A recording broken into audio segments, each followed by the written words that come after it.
Ever wondered why you sometimes act against your own best interests? It's a curious thing, isn't it? We all have dreams, aspirations, and goals, and yet there are moments when we get in our own way.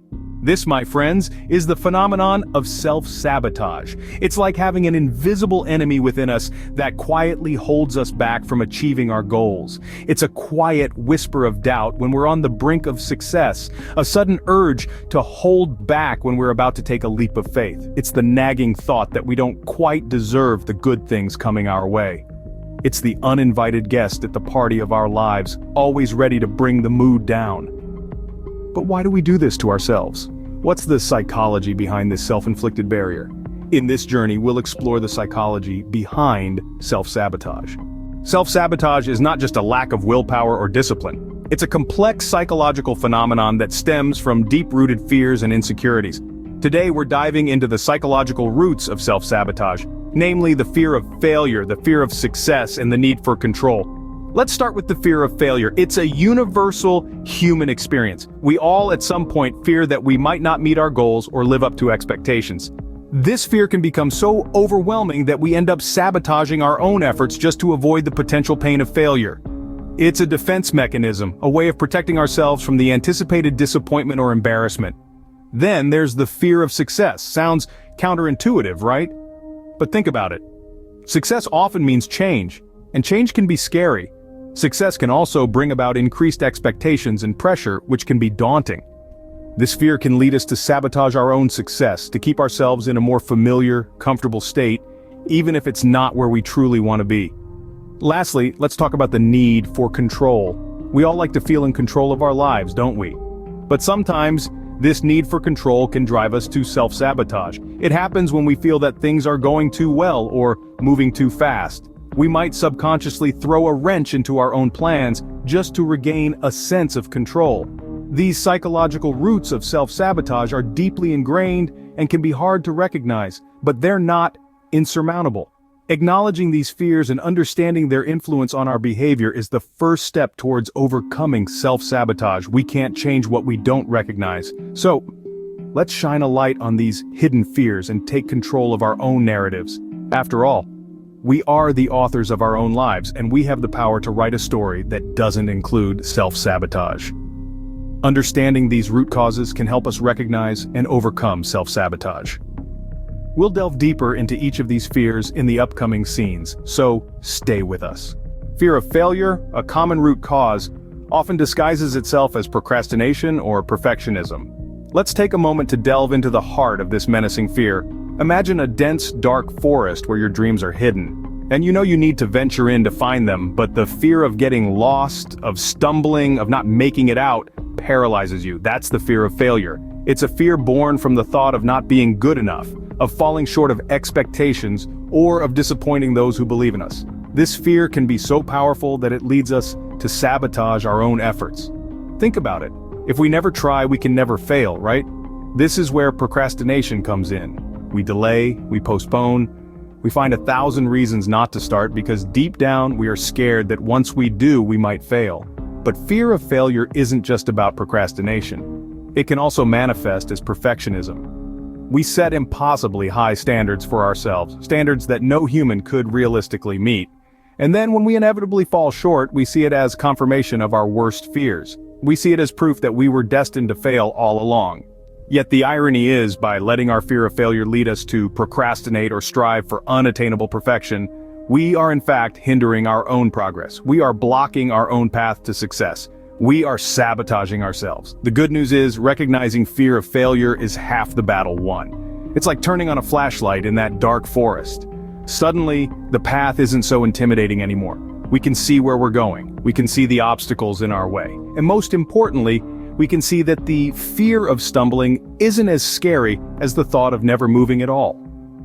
Recognizing fear of failure can be the first step towards breaking the cycle of self-sabotage. Ironically, fear of success can be as debilitating as fear of failure. Let's dive into this paradox. When we think about fear, our minds automatically jump to the idea of failure. We're scared of not meeting expectations or falling short of our goals. But what about the fear of success? It seems counterintuitive, doesn't it? After all, isn't success what we're all striving for? Well, success can be a double-edged sword. Yes, it brings joy, satisfaction, and often material rewards. But it can also bring change, and with change comes uncertainty. At its core, fear of success is actually fear of the unknown. It's the fear of what our lives might look like if we do reach those lofty goals we've set for ourselves. This fear can lead to self-sabotage. In order to avoid the unknown, we might start to avoid opportunities that could lead to success. We might downplay our achievements, believing that if we don't acknowledge them, they can't change our lives. But here's the rub. In doing so, we're preventing ourselves from reaching our full potential. The fear of success also often stems from a sense of unworthiness. We might believe that we don't deserve to succeed, and consequently, we create barriers that prevent us from doing so. This is a form of self-sabotage that we often don't even realize we're engaging in. But here's the good news. Just as with the fear of failure, we can overcome the fear of success. It starts with recognizing it for what it is. It's not a reflection of our capabilities or our worth. It's simply a fear of change. And change, while scary, is an integral part of life and growth. Once we unmask the fear of success, we can start to challenge it. We can question the beliefs that underpin it and replace them with more positive, empowering beliefs. We can remind ourselves that we are deserving of success, and that change, while it can be scary, can also lead to growth and new opportunities. Unmasking fear of success can help us embrace opportunities instead of avoiding them. Sometimes we sabotage ourselves to maintain a sense of control. Control, it's a powerful word with profound implications. It's what keeps us grounded, helps us navigate through life's stormy seas. But when this need for control starts to dominate our actions, it can lead to self-sabotage. Imagine you're driving down a highway in your life. You're in the driver's seat, steering your vehicle, controlling your speed, deciding when to stop and when to accelerate. But what happens when you grip that steering wheel too tightly? You might start to swerve, lose your focus, or even crash. This is what happens when our need for control turns into self-sabotage. We all want to feel secure and in charge of our destiny, but when we become preoccupied with control, we may unintentionally set ourselves up for failure. We might reject help or resist change, preferring to remain in our comfort zones rather than risk the unknown. It's like refusing to let go of the steering wheel even when the car is veering off course.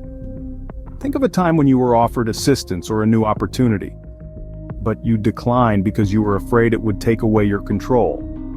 Maybe you resisted a promotion at work because it would mean less predictability in your schedule.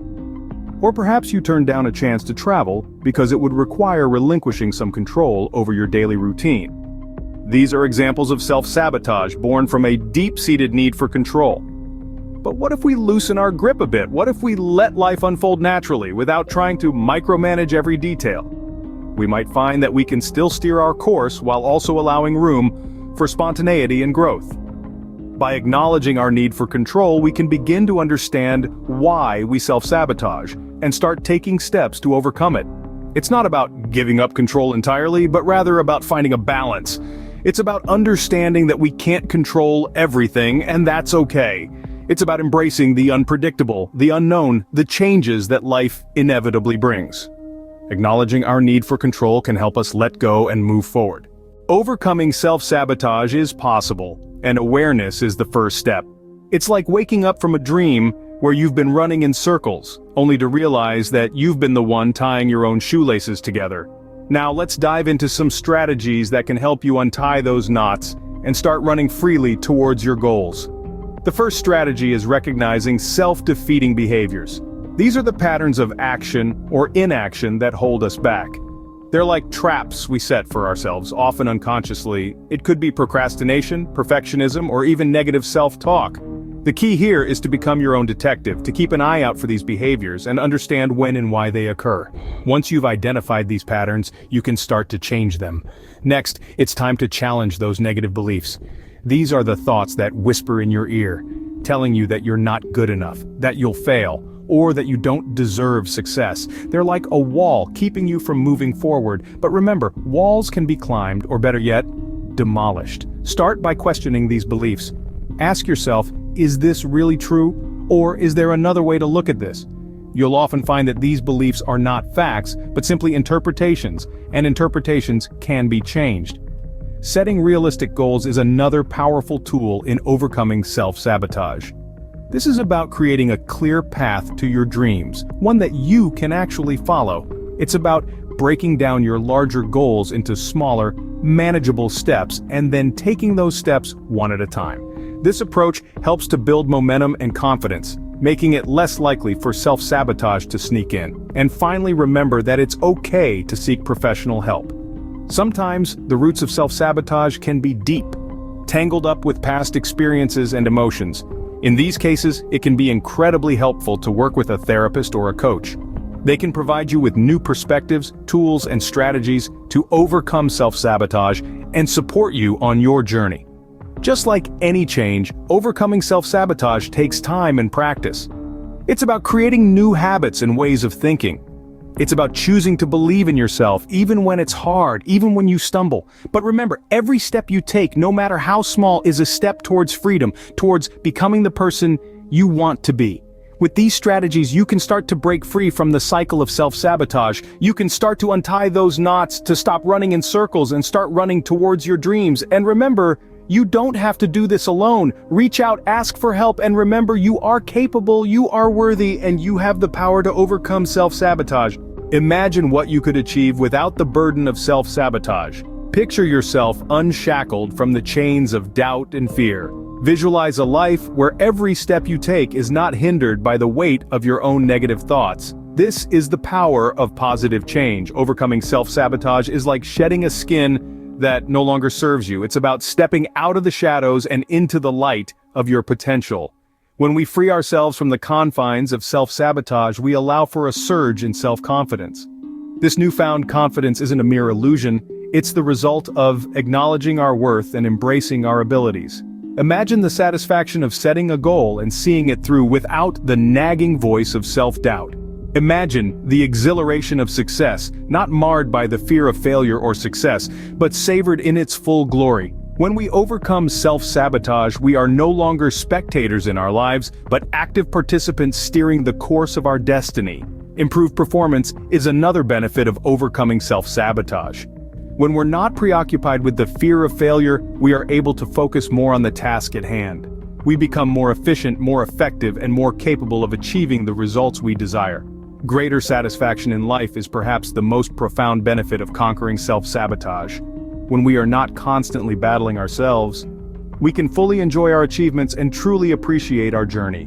We can savor the sweet victories, learn from the bitter defeats, and embrace every moment in between. We can live a life of authenticity, of purpose, and of joy. The power of positive change is transformative. It can turn a life of self-doubt and fear into a life of confidence and satisfaction. It is the key to unlocking your potential and achieving the success you deserve. So take a step towards positive change. Shed the skin of self-sabotage and embrace the power within you. Remember, the power to change lies within you. Don't be your own worst enemy, be your own best ally. Thank you for watching the Help the People channel. Please leave us a comment and subscribe if you haven't already.